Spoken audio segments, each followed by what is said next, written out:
Hello, story lovers. Tonight, we're diving into a tale of passion, secrets, and choices that could change everything. Hearts will be broken, love will be tested, and every twist will leave you on the edge of your seat. Comment below where you're watching from. And if this story moves you, hit like, subscribe, share it with someone who loves a powerful love story, and tap the bell so you never miss the next thrilling chapter. Ready? Let's begin. The fluorescent lights above Natasha Rivers' desk buzzed like angry wasps, casting harsh shadows across the scattered financial reports. Her fingers trembled as she reached for her third cup of coffee, the liquid cold and bitter against her lips.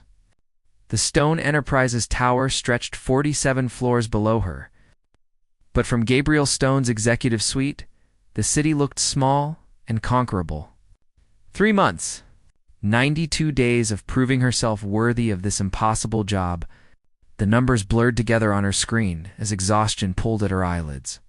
She'd memorized every client's preference, anticipated every need, handled every crisis with the precision of a surgeon. But her body was beginning to rebel against the relentless pace. The Morrison contract needs revisions by 8. Gabriel's voice cut through her thoughts like ice. He stood silhouetted against the floor-to-ceiling windows, his tailored suit sharp enough to cut glass. At 34, he commanded rooms with the quiet authority of someone who had never known defeat. "Of course, Mr. Stone." Natasha's voice came out steadier than she felt. Her hands moved across the keyboard with mechanical efficiency, but the words on the screen seemed to dance and shift. Gabriel turned, his gray eyes studying her with the intensity that had built his empire. Something flickered across his features, too quick to identify. "You look tired?" "I'm fine." The words came automatically, a shield she'd perfected over years of proving herself. Her mother's voice echoed in her memory. Strength meant never asking for help. "When did you last eat?" The question caught her off guard. Natasha's hand paused over the keyboard. "I had a granola bar around noon. It's past 7. His footsteps were silent on the marble floor as he approached her desk. The scent of his cologne, something expensive and understated, made her suddenly aware of how close he was standing. "I'll grab something after I finish the revisions." Gabriel's jaw tightened almost imperceptibly. "Natasha."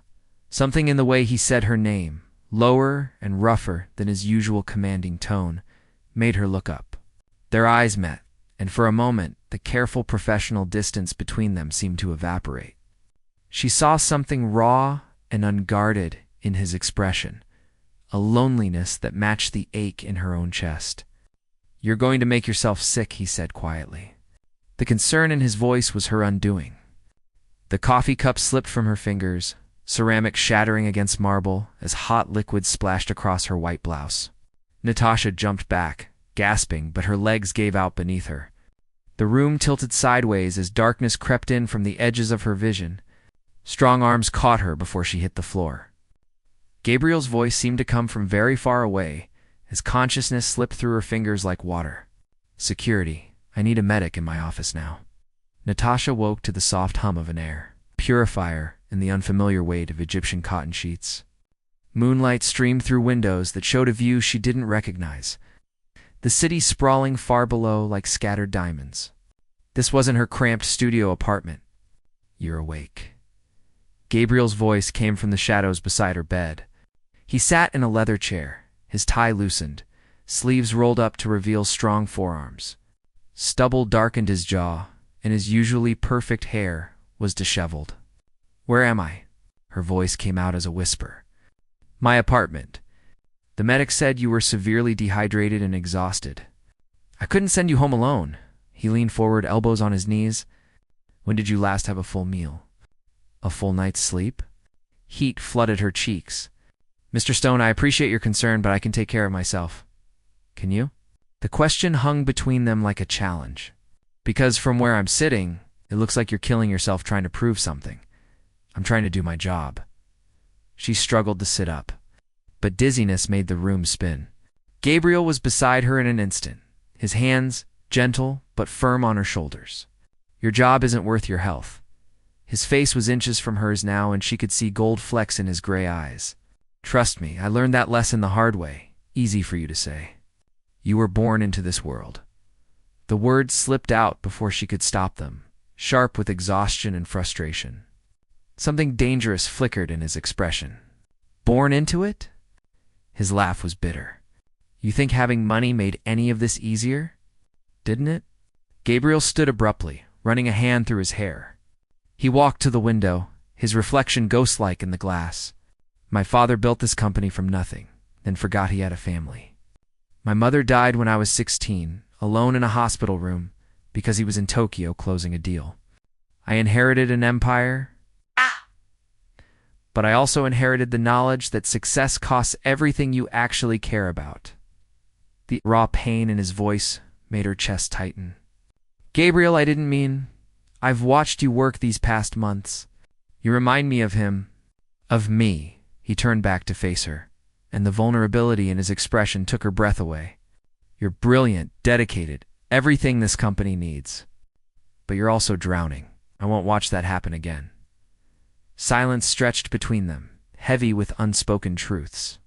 Natasha pulled the sheet higher, suddenly aware she was wearing one of his shirts, the fabric soft and warm against her skin.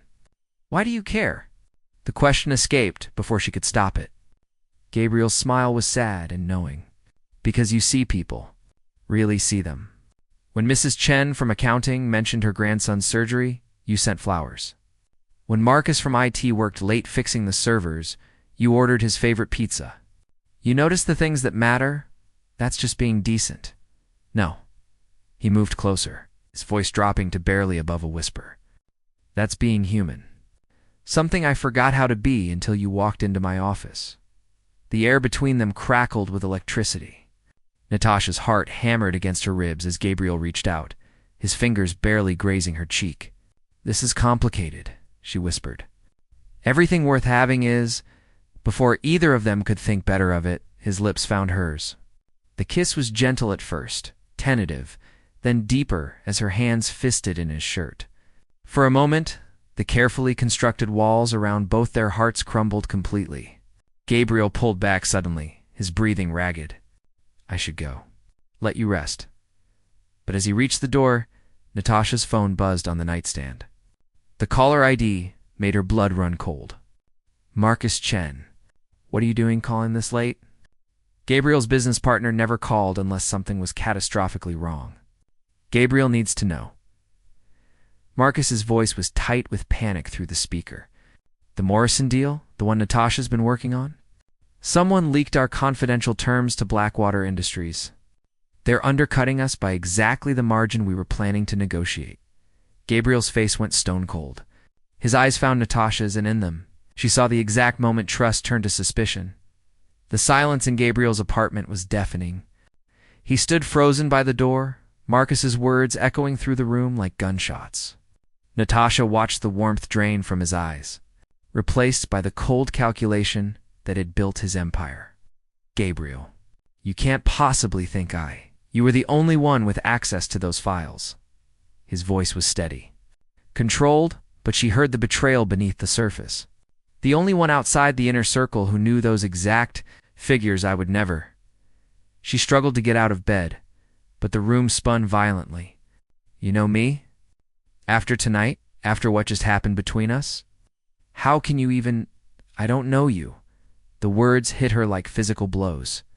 3 months isn't enough time to know anyone, especially someone desperate enough to work themselves into collapse for a job. Desperate. The accusation stung more than it should have. Is that what you think I am? Gabriel's phone rang, cutting through the tension. He answered without taking his eyes off her. Marcus, yes, I understand the implications. No, don't involve legal yet. I'll handle this. He ended the call and turned back to her, his expression unreadable. Blackwater's presentation is scheduled for tomorrow morning. They're using our research, our market analysis, even our projected timeline. The only person outside my executive team who had access to all of that information was you. And you'd rather believe I'm a corporate spy than consider that may be someone else. ... Who else? Natasha. Who else had access to my private files, my personal calendar, my confidential communications? His voice rose, the careful control cracking. You've been in my office, my computer, my life for 3 months. You know every detail of every deal we're working on?"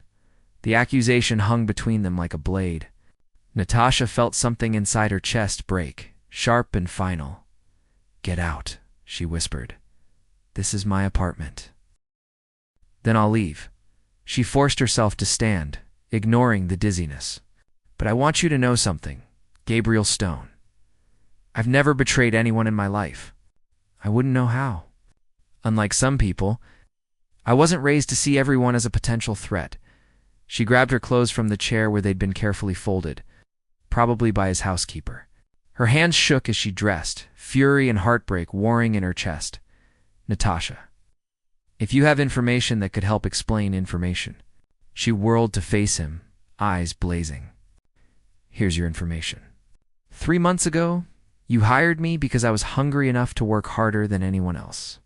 Well, congratulations. You got exactly what you paid for. Someone so desperate to succeed that she nearly killed herself trying to prove she belonged in your world." Gabriel's mask slipped for just a moment, revealing something that might have been regret. But it was gone so quickly she couldn't be sure. "Where are you going?" "Home, to my tiny apartment in Brooklyn where I apparently belong." She grabbed her purse, her dignity in tatters, but her spine straight. "Don't worry about the Morrison deal. I'm sure you'll find another scapegoat." She made it to the elevator before her composure cracked. As the doors slid closed, she saw Gabriel standing in his doorway, looking more alone than she'd ever seen him. Her phone buzzed with a text from an unknown number.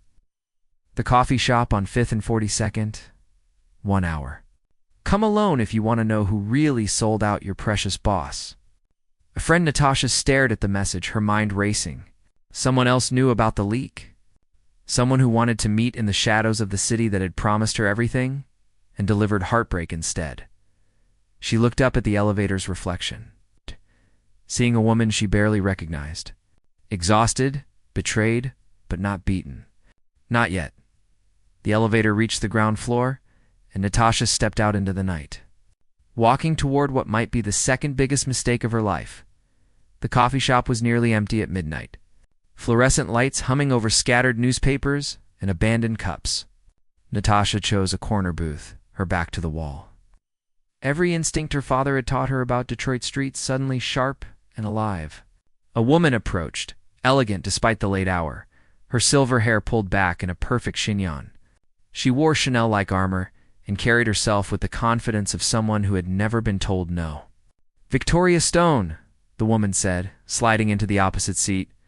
Gabriel's stepmother, ice crystallized in Natasha's veins. "You sent the text." "I did." Victoria signaled the night shift waitress for coffee, her movements precise and calculated. "I've been watching you, Miss Rivers.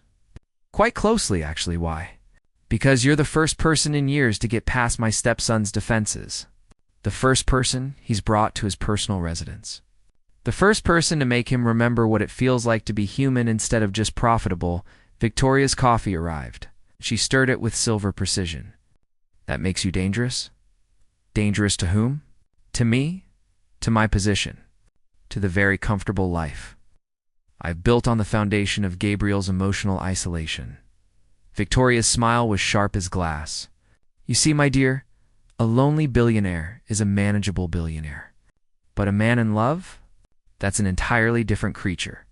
Understanding hit Natasha like a physical blow. "You leaked the Morrison information. I have friends at Blackwater.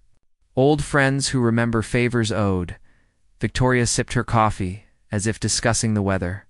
It was remarkably easy to access Gabriel's files through his assistant's computer. "One late night, when you'd collapsed at your desk, exhausted from your admirable dedication, you framed me. I removed a threat. Nothing personal, truly. But Gabriel has an inheritance clause most people don't know about. If he marries, his new spouse gains access to 50% of company voting rights. His father was quite the romantic, apparently. Built-in safeguards to ensure his son wouldn't die alone like he did." Natasha's mind raced. "So you needed to make sure he never trusted anyone enough to marry them. For the past 8 years. I've managed his social life quite carefully. Beautiful, but vapid socialites. Intelligent but cold business associates. Women who wanted his money or his status, never him. But you, ... Victoria's eyes glittered with something between admiration and hatred. You made him remember what connection feels like. Why are you telling me this? Because I want to make you an offer. Victoria reached into her purse and withdrew a check. The number made Natasha's breath catch. $5 million. Enough to pay off your student loans, buy your parents a house, set yourself up for life. All you have to do is disappear. And if I refuse? Victoria's smile turned predatory. Then tomorrow morning, security footage will surface showing you in Gabriel's office at midnight last week, accessing his private files. Digital evidence will confirm you copied sensitive information to a flash drive. Your fingerprints are already on a device found in Blackwater's possession. The trap was perfect, elegant, and completely inescapable. Natasha stared at the check, seeing freedom and security, everything she'd dreamed of since childhood. He'll never forgive me if I take this money and run. He'll never forgive you anyway. The evidence is too compelling. But this way, at least you profit from his pain instead of just suffering alongside him. Natasha's phone buzzed. A text from Gabriel. I was wrong. I need to see you. Please. Her heart clenched. Outside the coffee shop window, she could see his car pulling up to the curb, its headlights cutting through the darkness like hope. Choose quickly, Victoria murmured. He's here, and this offer expires the moment he walks through that door. Gabriel emerged from his car, his hair wild, his shirt untucked, looking more human and vulnerable than she'd ever seen him. He was running toward the coffee shop like his life depended on reaching her. Natasha looked at the check again, then at Victoria's calculating smile. Then at the man racing toward her through the night. She made her choice. Natasha tore the check in half just as Gabriel burst through the coffee shop door. Victoria's mask slipped for the first time, rage flickering across her perfectly composed features. You foolish girl, Gabriel. Natasha stood, her heart hammering as he approached, his eyes wild with something between desperation and hope. I've been driving around the city for 2 hours, he said, breathless. I couldn't stop thinking about what you said, about not knowing how to betray someone. I realized I was looking at this all wrong. How touching, Victoria interjected smoothly, her composure restored. But I'm afraid you're too late, darling. Miss Rivers and I have just concluded some business. Gabriel's gaze flicked between them, confusion clouding his features. Victoria? What are you doing here? Cleaning up your mess? As always. Victoria's smile was winter itself. Though I must say, your taste in women has certainly declined. Something dangerous shifted in Gabriel's expression. What did you just say? Your father's inheritance clause was always problematic. Victoria continued, apparently deciding subtlety was no longer necessary. 50% voting rights to any spouse?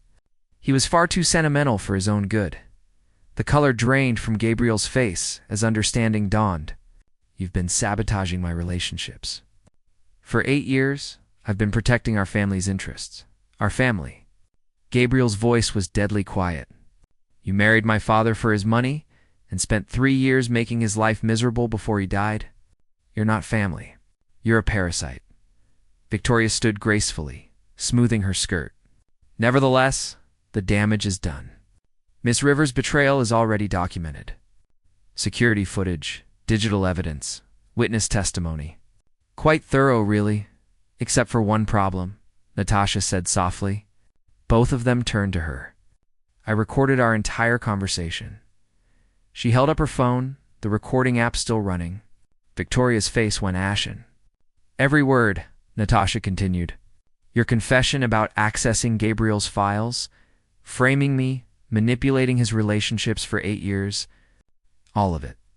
Victoria's composure cracked completely. You have no idea what you're dealing with, little girl. I have resources you can't imagine. Lawyers, judges, politicians, and I have something you don't, Gabriel said, moving to stand beside Natasha. The truth. And a very good memory for every questionable decision you've influenced over the years. How many deals fell through because of your advice?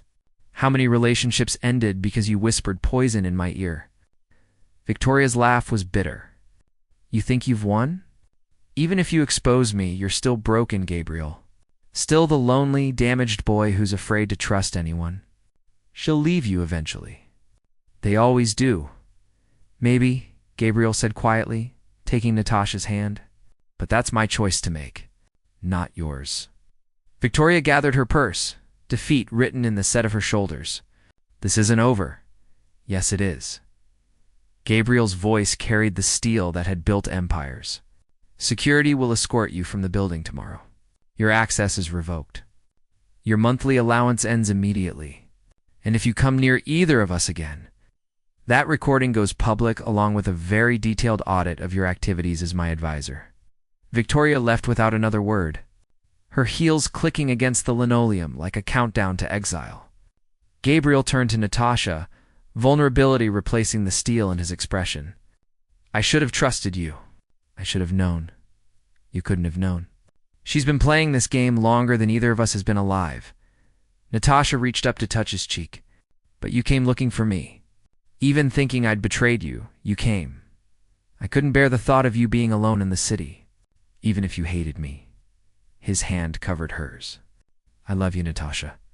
I know it's too soon, too complicated, too risky. But I love you. It is too soon, she agreed, stepping closer. Too complicated.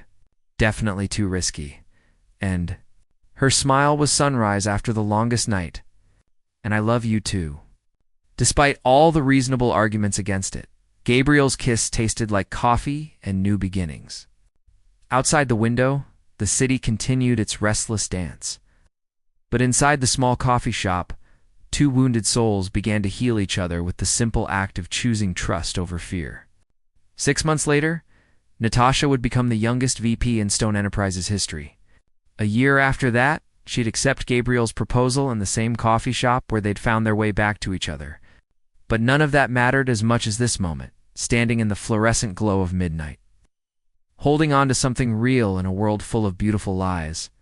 Some dreams, Natasha realized, were worth the risk of believing in them. The end.